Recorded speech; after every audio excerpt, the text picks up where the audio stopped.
It is an absolute tragedy to see engineering students believing that the perfect GPA and perfect report card is somehow going to lead them towards their dream careers. Because they obsess so much about some letters on a piece of paper that they neglect the experiences that it's actually going to lead them towards their dream roles. Experience beats traditional schooling every single day of the year. Because even the greatest engineers of all time lacked an engineering degree. But it was because they developed their experiences on their own that they were able to innovate and invent the things around us. Your grades are only a distraction to your greatest purpose as an engineer. So listen closely to what I'm about to tell you. Let me ask you a question.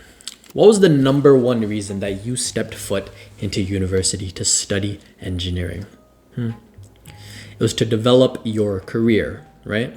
Get a career after you graduate in engineering, working in aerospace, working in structural engineering, working in electronics engineering, working in medical engineering, biomedical, whatever your dream career is. Now let me ask you another question. How is obsessing over a piece of paper that says AAAA gonna help you reach that dream career? How is developing your mind to think like a student gonna help you become an engineer? In the engineering industry, they don't learn how to fucking solve problems on a piece of paper. They don't learn and memorize facts. And they sure as hell don't have that mindset of like, oh, here's my assignment, Mr. Teacher. Here's my exam, Mr. Teacher. He's a fucking apple. You are a grown-ass man. And you're thinking that grades is gonna develop your career. This isn't high school anymore. Stop thinking that grades is gonna determine your success, because it's not. It's simply not. And if you don't believe me and you think I'm just shouting at a screen at this point, look at any job posting out there for an engineer. Go on LinkedIn, Indeed, Glassdoor, whatever. Search any job for an engineer out there. On the requirements for this position, does it say they're looking for someone with a 4.0 GPA? No, they're not. Now look at an internship position for an engineering student. Does it say that they're looking for someone with a 4.0 GPA either? No, I hate to break it to you, but your grades do not matter. They don't matter in the slightest way that you think. But what do you see under the requirements for this position? You see stuff like communication skills. You see stuff like leadership skills, self-initiative skills, someone who's passionate about engineering. Does your grades in any way show these types of requirements? No, they don't. Getting an A+ in your thermodynamics exam isn't going to show leadership.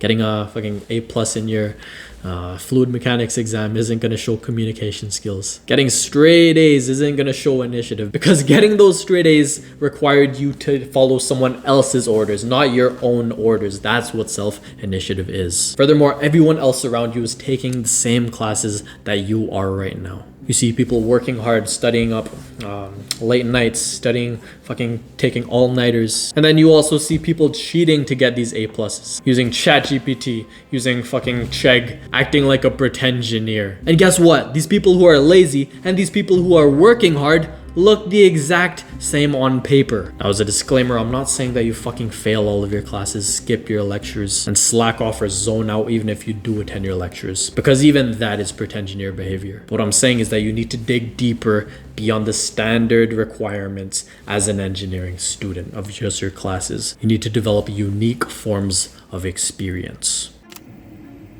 I know the exact excuses that you're making up for not having experience. You're thinking, oh, you need experience to get experience. What kind of bullshit is this? You're thinking about it all wrong. You don't need someone else to give you experience. You can do it yourself. You can take initiative to make your own projects. I'm talking about personal projects. And I started making my own personal projects in 2024 summer.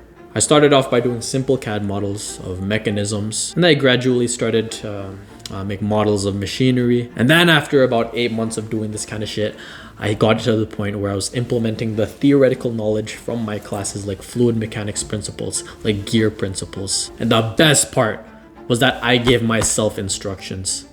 I didn't listen to some teacher telling you like, oh, here, make a gearbox. Oh, here, make a rotary engine model. Oh, here, make a push-push mechanism. I did all of this shit myself. And then in January of 2025, while I've had these projects going on, I had an internship interview.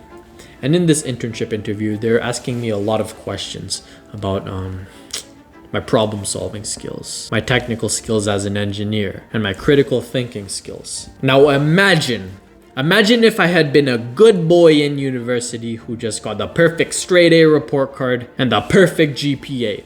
Would I have any experiences to tell these recruiters about so that I could answer these questions that they were throwing at me? No.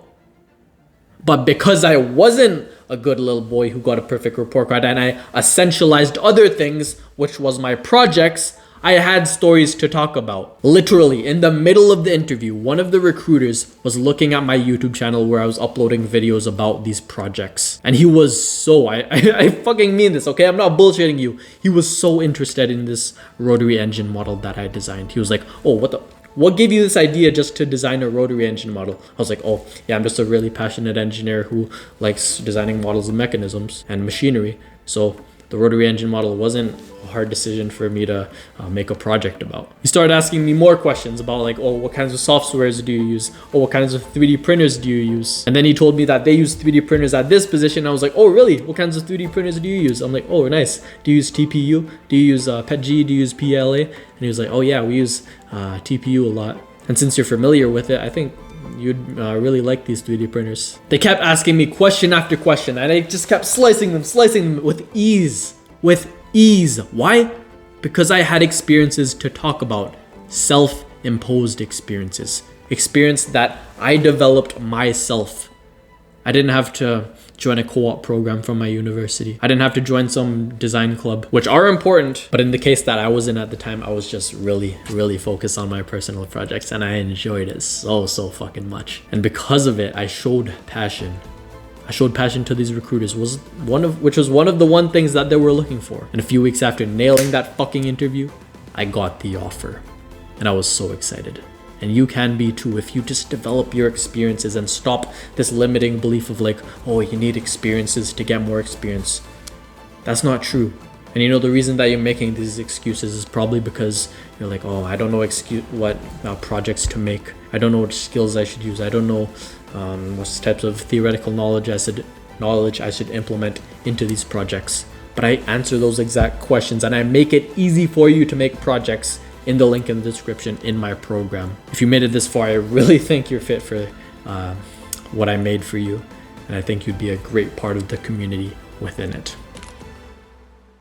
A vanity metric is a statistic or a number that makes you look good, but doesn't actually contribute to any positive outcome conducive to your goals. Like for example, let's say that there's this basketball player who gets like 100 points per game, something crazy. Imagine, he looks so good in front of everyone. He's doing flashy scoring highlights. He's breaking records. He looks so good, right? But what if I told you that this basketball player loses every single game somehow? Every single game, and he never wins a championship in his entire career. That's what vanity metrics would be at that point. Scoring points, but those points don't lead to his conducive goals. Now in the case of you who's studying engineering, your grades isn't conducive to your goals of becoming an engineer. It's simply a vanity metric. It's literally a bunch of letters stacked in a piece of paper. It's a metric that you obsess so hard over. It's a metric that people literally pull all-nighters and spend their energy, their life energy into. For what? For what reason?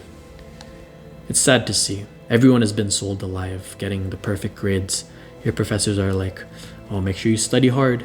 Make sure you study fucking 12 fucking hours a day for this class only. And then study a fucking another 30 hours per day for your other classes. It's bullshit. Okay? Stop focusing on vanity metrics. And as I said in my second point, you need to essentialize other things. And those other things is going to be the projects that you will initiate yourself. So for the last time, click the link in the description if you need help with that. And I really think you would be a great fit if you made it this far. I appreciate you watching this video, and I'm glad that I could have helped in any way. for your development as an engineering student. Engineers do great things for this world, and I have no doubt that you'll contribute to the development of technology, the development of structural integrity, the development of fucking exploring the space around us. You're gonna do great things as an engineering student. I can just tell because you're watching more engineering content on your precious free time. Proud of you. Glad to have you here. I'll see you next time.